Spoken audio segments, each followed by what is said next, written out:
everybody.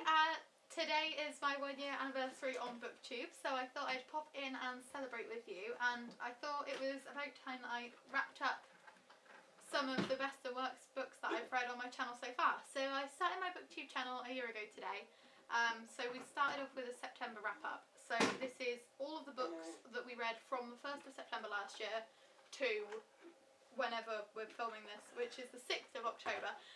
So we're filming this a couple of days early. But out of those books that we've read in the last year, we've rated 62 5 stars and 15 1 stars, which might seem like it's a pretty good split. But when you think about the fact that we read like well over 200 books, the fact that all the rest of them have come in the middle, it's been like quite an average reading year, I guess. Like, we've done quite a lot of rereads, which is why we've got more 5 stars than we normally would. So we've reread the Red Rising series, and we've reread the Most Unladylike series, and I think all of those bar one have gotten 5-star reviews. So that is one of the reasons why it's a bit more skewed this year. But I just wanted to share the best out of those 62 and the worst out of those 15. So without further ado, these aren't in any particular order, because once a book is 1 star for me, it's pretty much written off. And if they're the worst 5 out of the 15, that pretty much proves that they just need to go in the bin. And again, I can't put the best 5 in order, because I've just been staring at them like, oh, which one would I put top? I don't know. I love them all equally. They are like my children. I can't choose between my children, so I can't choose between books either. So let's get on with it. The first of the bad books has to be The Dolls by James Patterson and Kezia Ball. This was my first James Patterson read.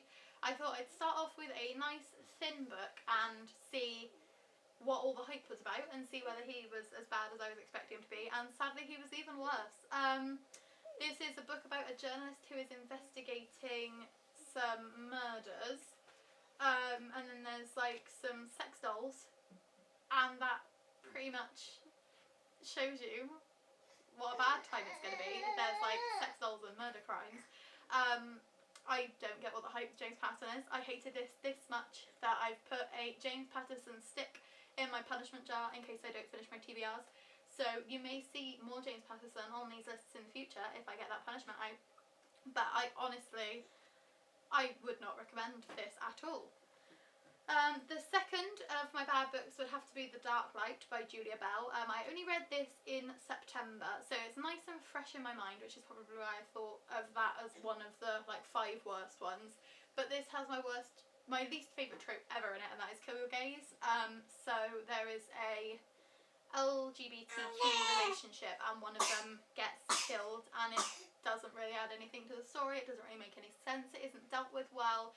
Serious spoilers, because just don't waste your time on this book because of this. But yes, it's just one of those books that it has no redeeming features. It's rushed. The characters aren't very realistic. It's a dual perspective, and you can't really tell the difference between the two.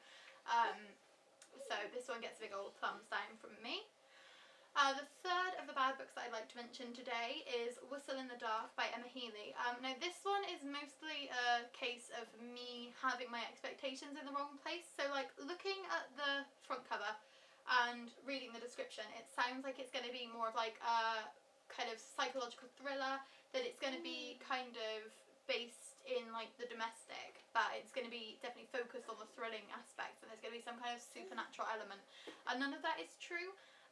There's a lot of focus on the psychological, but it's in more of like how the events that impact your children can impact yourself.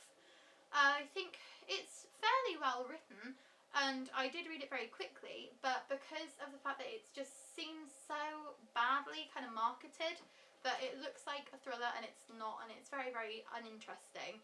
And I think because I'd heard so many amazing things about Emma Healy's writing, it's because she wrote Elizabeth is Missing. That's why I'm getting that confused. Because I've heard so many amazing things about Elizabeth is Missing and Emma Healy's writing, that's why this one ended up going on the very bad list for me. So yes, 1 star for Whistle in the Dark. I really can't remember which other 2 I picked, because there were so many awful options. So the fourth book of the bad books that I'd like to mention is The Ruining by Anna Collymore. This is about a girl who is being a nanny at a rich family's house, and there are like spooky dark things going on. It's basically a retelling of the yellow wallpaper that just completely rips off the yellow wallpaper. Like, there is a room with yellow wallpaper and she's reading the yellow wallpaper and she's like, this is my life. And it's like, yes, it's because it's not homage, it's like a direct copy. I don't like that aspect of it. I think when a retelling is done well, it takes elements of the story and it twists them and makes it original, but this isn't original in the slightest. There's also a massive kind of surprise twist at the end, which Sean and I saw coming within the first couple of chapters, and it's something that's like so completely unpredictable that you shouldn't be able to guess it that easily. We were just both like, oh yeah, it's totally that, and it was totally that. So this is also one that I would not recommend. If you're interested in reading The Yellow Wallpaper by Charlotte Perkins Gilman, read that instead. Even though it's like 100 years old, it is still very, very relevant and still a very impactful story, and that was one of the 5-star reads, but again, that was a reread, so that couldn't have been featured on this list anyway. Yeah, just because you've actually said, like, yes, I'm reading The Yellow Wallpaper, it doesn't mean that you're kind of allowed to rip it off just because you've, like, referenced it. And I think that a lot of people don't realise that if you've got something that you are copying so closely, then referencing it in the text doesn't make that okay. The last of the bad books I'd like to mention is probably really predictable for anybody who's watched my channel over the last couple of months, and that's White Fragility by Robin DiAngelo. I went through a little phase of reading some non-fiction because I wanted to kind of improve myself, and especially in the wake of the Black Lives Matter movement and everything that was going on this summer, I wanted to really look at myself and see what I could do to be a better ally and what I could do to become a better person. So I read quite a few non-fiction books about racism, and this was one that I saw very highly recommended, so I thought I'd pick it up. My problem with this one is that Robin DiAngelo, just by saying that if you argue with her, you are a racist, you can't have any kind of criticism of this book. She's saying like, oh, if you criticise this book, you are expressing white fragility. But I feel like there are a lot of aspects of this book which are very problematic, and I feel like there are a lot of things in there that are kind of excusing racism. And as she is a white woman who makes so much money off of talking about race, she should be promoting and uplifting authors of colour who are talking about race, such as Ibram X. Kendi, who wrote How to Be an Anti-Racist, which I would really, really recommend. She should be uplifting those authors rather than kind of talking over them. And I feel like a whole big chunk of this book is about like white people talking over people of colour and black people and dismissing their experiences because of centering the white experience. But by being a white author and kind of overtaking this market, Robin DiAngelo is doing exactly what she is telling people not to do. I think there's a lot of hypocrisy in it. I think that it's not very well written at all, and I think a lot of it made me uncomfortable, but not in a way that was me looking at myself and feeling uncomfortable based off my actions or based off of my past kind of experiences. It was uncomfortable because I just didn't feel like people should be relating to it that strongly, and I didn't feel as though this deserved all the 5 stars and all of the hype, and it didn't deserve to be top of the New York Times bestseller list. Somebody like Ibram X. Kendi should have been up at the top of the New York Times bestseller list, especially in this climate. So that's definitely one that I wouldn't recommend. I linked a really good review of this one when I read it, so I'll link that down below again in case you are interested in more kind of in-depth looks at this book. I wasn't planning on talking about it as much as I have because I didn't think it was going to annoy me as much, so I didn't take notes throughout, but there are some people who have done some very in-depth kind of psychological discussions of it and sociological looks at it, and they are far more eloquent than I could ever be, so I will link that down in the description. And those are the 5 worst books that we've read in the last year. So now, let's move on to the good ones. I'm excited to move on to the good ones because I love these guys so much. I'm so excited. I'm so happy. I don't know which one to talk about first because I'm really excited to talk about all of them. So let's talk about the one we read most recently, which is Death in the Spotlight by Robin Stephens. This is the 7th book in the Murder Most Unladylike series, but this was the first time I read this one this year. So we've been doing a reread of the Murder Most Unladylike, and Death in the Spotlight is the first one that I was reading for the first time. I talked about this in my September wrap-up because we only read it last month, again probably why it's so fresh in my mind, but I adored this book. So if you haven't heard of the Murder Most Unladylike series, where have you been? I've been talking about them for the last like 6 months. But this follows Hazel, Wong and Daisy Wells as they found the Detective Society and they go across the globe investigating murders. In Death in the Spotlight, they're working at a theatre. They're kind of taking bit parts for the summer to keep them out of trouble because their uncle doesn't want them to be, Uncle Felix doesn't want them to be involved in any more murders. So lo and behold, when somebody is murdered at the theatre, he's mightily frustrated. But there is some really, really great aspects of this one. So one of the main two characters, you learn that she is a lesbian. And I think having any kind of LGBTQ plus conversation in middle grade is very, very brave, because it's so easy for parents to complain about it and for libraries to strike it on their reading lists and for it to be a banned book. So I think it's brilliant that Robin Stevens decided, well, these characters are established, this series is already very well loved, let me take this further and have these kind of conversations. And I think the kind of conversation between the two main characters when it comes out and she's like, oh yes, I like girls, if you don't want to be my friend anymore, you don't have to be. I think that's a very important conversation, and it's going to help a lot of young readers who are kind of growing with these books, who have gone from reading them in like their 11 and 12 to reading them when they're like late teens, and who will need these kinds of characters to be able to look up to and to know how to deal with these things in their own lives. I can't recommend this series more highly. I've still got 2 books in it to read and I'm nervous and I'm excited, but I love them so, so much, and I can't wait till my babies are a little bit older so that I can read them with them, because I just want to reread them again already, and I'm not somebody who rereads stories often, especially not mystery stories, so the fact that these are so clever and make me want to reread them over and over again, that's a recommendation in itself. So the first one is a bit the first one is a little bit kind of, if you read the first one and you're not a huge fan, give the second one a go, because the first one has a more formulaic kind of style, and I think that's probably because Robin Stevens wanted to make sure that at least that one could get published. So she went with the very traditional murder style, she went with a kind of easier mystery, because then it's more likely to attract and appeal to more fans, but the mysteries get harder as you go through, and there are some that even I haven't been able to guess where they're going until right at the very, very end, and sometimes not even then, I still haven't been able to figure out when Hazel and Daisy have already got it all sorted. So the next book I'm going to talk about is one that I read last year, because the other ones are all ones that we've read in 2020, and that is Scythe and the Ark of the Scythe series. We don't own the first 2, which is Land Hold Control by Neil Shusterman. I love these, and this is a series that I was trying to ask Sean if we could reread over kind of like the October-November months, because we first read it in October last year, ready for the 3rd book to come out, which we ended up finding an early copy of in Cambridge Waterstones. So, and we also ordered the Owl Crate hardcover. But, so we actually found this early in Cambridge Waterstones, so we read it just before it came out, and it was so exciting, because I was like, oh, we need to pre-order that. And then there it is, it's just sat on the table, and we're like, holy shit, let's pick that up. But this is a series in which death is over. Like, death doesn't exist anymore, because all reasons that you could naturally die have been cured. If you jump off a building, you'll get taken to hospital and you'll get revived. If you have cancer, you won't get cancer because cancer doesn't exist anymore. Oh look, everything is wonderful. It's a utopia, but it's not. So, because death is over, the world has created a way for people to still die so that there's no overcrowding, and that is through these things called scythes. So if you are a scythe, you have to go out and pick people who will die.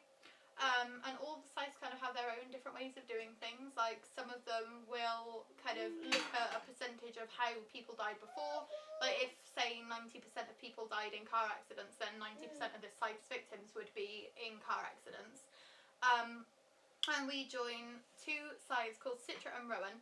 Well, 2 people called Citra and Rowan who are apprenticed to Scythe Faraday, and we follow them as they begin learning the craft of being a scythe and all of the kind of adventures that go on from there. There are a lot more aspects. So the second book is called Thunderhead, because there's a big kind of amorphous kind of cloud-like intelligence called the Thunderhead that has a lot to say. And the 3rd book is called The Toll, because there's also a religious kind of cult which believes that there's going to be like the kind of fork is going to twang and like the note is going to be played, and then that will like be the new beginning. It's hard to explain, there's so much going on, but yes, absolutely love these books. Rate them so highly, and I can't wait to reread them because we read them so quickly that half of it didn't even go in. But it's been a long time since I've been this gripped by a book, by a series in particular. It's been a long time since I've read a series that I've literally picked up a book and then the next one and then the next one with no gaps in between. That doesn't really happen with me. I'm not really a binge reader. I like to take my time. I like to read a book and then think about it for a few weeks and then read the next one. But these ones just did something to me. And I think it helps that there are different ways of telling the story. So you get like diary entries from the sides, you get like information from the thunderhead, like you're in the thunderhead's mind for a while. And there's just so many different ways of telling the story. It's so well crafted, it's so fleshed out and sketched out, and Neil Schusterman has done such an amazing job of building this world, and I really hope he revisits it at some point in the future. I love this so much. Right. The next book I'm going to pick is The Black Flamingo by Dean Atta. This is a verse novel about a boy called Michael who goes to university and he decides to become a drag artist called The Black Flamingo. This tells Michael's entire life story. It goes from when he's really, really small to when he's like coming out and coming to like terms with his sexuality, and he's coming out to his family, and he's coming out of school, and as he's transitioning to university. I love this. Like, it's verse, and it takes a lot for a verse novel to really, really impress me. The only verse novelists who can impress me every single time are Elizabeth Acevedo and Jason Reynolds. Every single time those two impress me, and Dean Atta has impressed me equally as much with The Black Flamingo, especially because this is UKYA, and there aren't any other UKYA authors who write verse that have impressed me as much. Like, Sarah Crossan is a huge name in like UKYA verse, but I've never felt as connected to one of her stories as I did to Michael's story.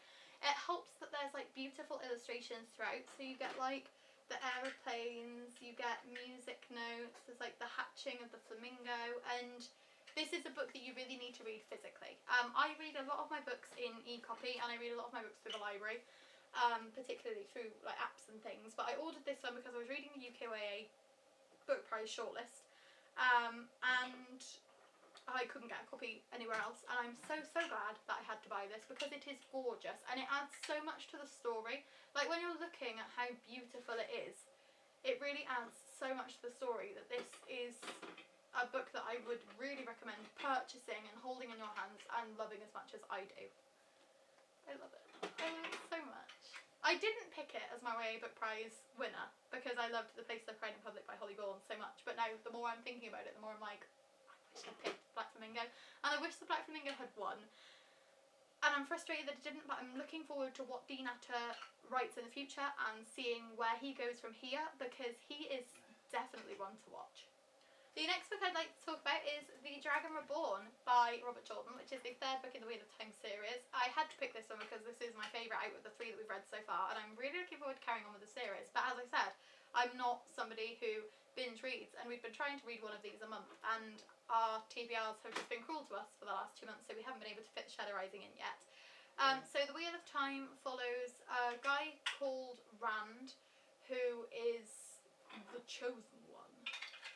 His friends are also chosen. They're all in this pattern that has been weaved, and they're all having huge impacts on the world around them, and the wheel weaves as the wheel wills, and the wheel is weaving them into the centre of everything. They are Taveren, and that means that like everything is kind of moulding around them, so you can tell where they've been because like crazy things will happen, like a whole town will like decide to get married, or like everybody will just drop dead. And it's really, really clever because it shows the impact on like the wider world, and I think the reason I am really, really enjoying these so much is because Robert Jordan has thought of everything. So you start off in a tiny, tiny village, and then you travel across to like the greater towns, and all of the towns have their own kind of personalities, and they're very individual locations. And that's really great because you can tell where you are just by the way that they're like describing it. You're like, oh yeah, this was where that happened. And I'm somebody who struggles with fantasy, especially like epic fantasy, because I can't keep everything straight in my mind, and I'm like, oh no, I forgot what happened there, oh god, what was that about? But these are so easy to follow. Considering this one is like 700 pages, I think the first two are like over 800 pages. I can remember basically all of the events that happened in them. I can remember the sub-characters. I can remember the like tiny little details because it's just so vibrantly written, and I can see how this is such a well-celebrated and well-loved series, and I'm so excited to carry on with the rest of them. I particularly like this one because I'm not a huge fan of Rand. I'm not sure why, but like as a main character he's not very compelling. The second book starts with like 3 chapters from Rand's perspective, and I struggled to get through those 3 chapters, and then the rest of the book was just a breeze.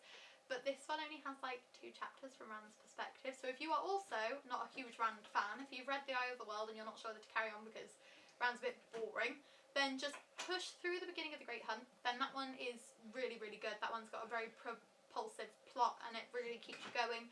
And then this one has no Rand in it, so this one is the best one so far. But Rand's on the cover. Rand is on the cover, but so are Perrin and Matt, and they're more interesting characters. And then the last book I'd like to talk about is also one that I read last month, and that's Founderside by Robert Jackson Bennett.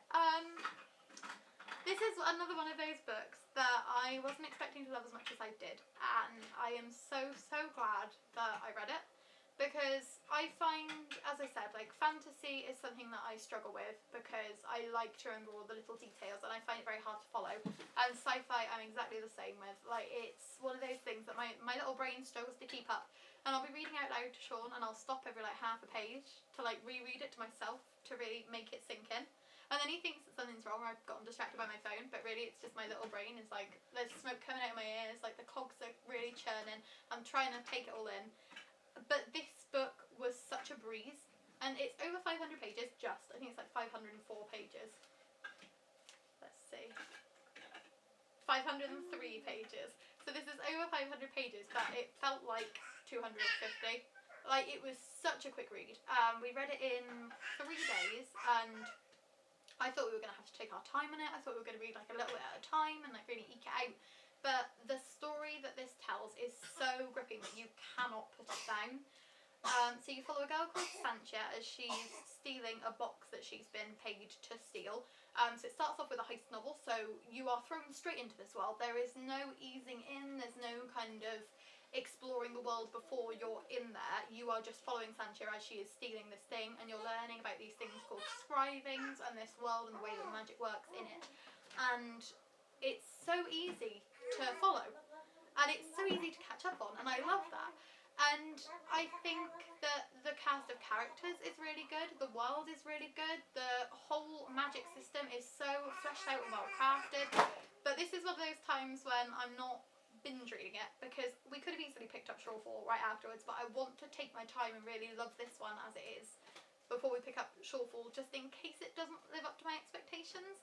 I'm thinking it's probably going to surpass them. I'm thinking this might be one of my new favourite series of all time, but I just want to take it a little slowly and kind of savour it before we move on, especially because book 3 isn't out yet, so we're probably going to end up rereading book 1 and 2. Doesn't have a release date. I don't even think it has a title yet, or I think I'd be able to remember it. But I just don't want to get to the stage where book 3 comes out and my excitement has dropped, or my love for this series is gone, because I'm so in love with this world.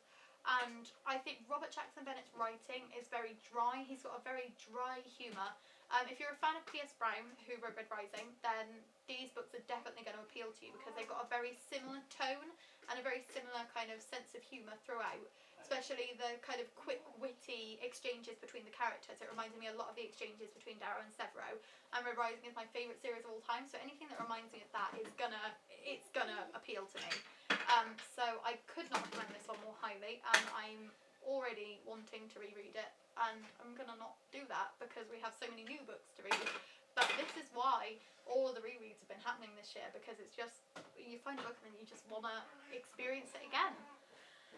So those are my 5 best and 5 worst books that I've read since I started my Booktube channel. I hope you enjoyed this video. I'm hoping to be on Booktube for a few more years because I've had a whale of a time. Like, I think it's a nice way for me to be able to talk about books without needing to worry about Englishing correctly, because when I'm on my blog I always want to make sure that everything's like eloquent and it makes sense and I use big words and like the proper terms and things, and sometimes that's just not possible, especially when you've got 2 babies and you're working and you're tired. So it's nice to just have somewhere where I can come to ramble about how much I love or hate the books and not feel like I'm making an idiot of myself. I'll be filming a video similar to this in Vlogmas, which we're going to try and do. We're going to try and do that thing when you do like the 12 days of Christmas, but it's like blog things. But 25 days. 25 days? I don't know. Do you do it up until, is it like an advent calendar? It might be like an advent calendar. I thought it was like 12 days. Oh god, that's like double the content. 25 before and then 12 days after. Well, we can try. We're gonna try and do some videos like this in December. But I'm gonna make sure not to feature any of these books again. So make sure to check back if you want to see what other books we decide to talk about as like best and worst that we've read this year. That won't be just like 1 stars. That'll be the ones that I was expecting good things of and just vastly disappointed, but still weren't quite 1 stars because I tried to be lenient with my ratings because I can normally find at least one good thing in everything, which is why when you know it's a 1 star, it's really, really bad. But yes, thank you for watching. Subscribe if you would like to, like this video if you enjoyed it. Please let me know what your favourite book that you read this year is, or your least favourite book. What book have you really, really hated reading in 2020? Let me know down in the comments and it'll be fun to have a conversation about it. And I will see you soon. Bye!